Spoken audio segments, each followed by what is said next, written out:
بسم اللہ الرحمن الرحیم۔ بسم اللہ الرحمن الرحیم۔ مؤتلفہ کے قواعد میں سے ہم نے پہلا قاعدہ پڑھا ہے یعیدو والا قاعدہ۔ تو اب یعیدو قاعدہ جو ہے، اس یعیدو کا مضارع آتا ہے وعدن، یہ نیچے لکھا ہوا ہے۔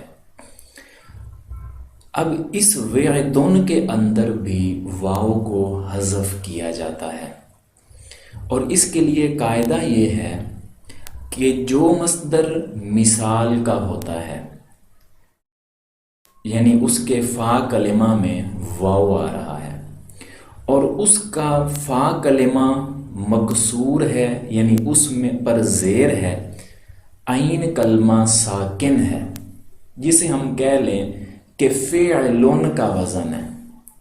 پہلا واو مکسور ہو، زیر ہو، دوسرا حرف ساکن ہو، تو اس صورت میں اس واو کی حرکت دوسرے حرف کو دے دیتے ہیں، یعنی اس واو کی حرکت یہاں پہ ہم عین کو دے دیں گے، لفظ بنے گا ادن، اور پھر اس واو کو گرا دیں گے۔ واو کی حرکت پہلے بعد والے حرف کو دیں گے جو کہ یہاں عین ہے، اور پھر واو کو حذف کر دیں گے، ادن لفظ بنے گا۔ پھر ایک قاعدہ ہے کہ جب مصدر سے کوئی حرف حذف ہو جاتا ہے تو اس کے بدلے آخر میں گول تا لگایا جاتا ہے، تو ادن سے لفظ بنے گا اس شکل کا اداتن۔ تو فائدہ لکھتے ہیں، تو اصل قاعدہ یہ ہے جو میں نے آپ کو بتا دیا، لیکن یہاں پہ ذرا اور شارٹ کٹ استعمال کیا۔ کہتے ہیں کہ فعل مضارع کی موافقت کی وجہ سے اداتن مصدر سے بھی واو گر گیا، کہ اصل میں وعدن تھا، لیکن مصدر میں اتنی زیادتی ہوئی کہ واو محذوف کے بدلے تا آخر میں زیادہ کر دی گئی، تو اداتن لفظ بن گیا۔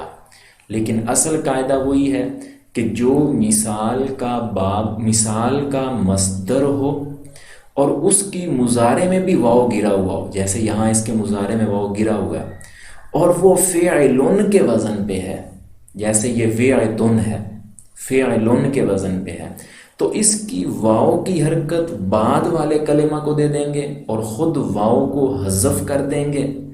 پھر مصدر سے جب حرف حذف ہوتا ہے تو اس کے بدلے آخر میں گول تا بڑھا دیا جاتا ہے، تو اس طریقے سے لفظ اداتن بن گیا، جسے آپ اداتن والا قاعدہ بھی کہہ سکتے ہیں۔ تو یہ قاعدہ امید ہے کہ آپ لوگوں کو سمجھ آ گیا ہوگا۔